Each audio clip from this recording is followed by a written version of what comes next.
উপহার তুলে দেব, তারপরে ছন্দতীর্থ।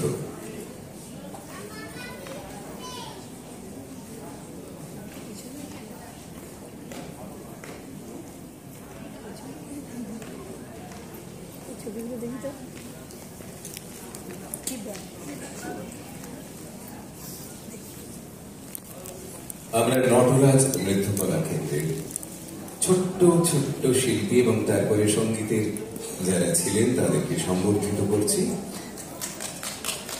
এরপরে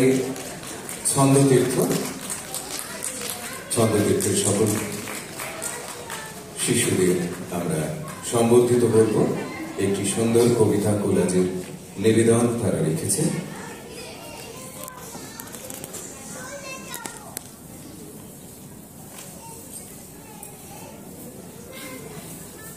আমরা সময় বেশি নষ্ট করব না, কারণ এরপরে আমাদের অনেক অনুষ্ঠান রয়েছে।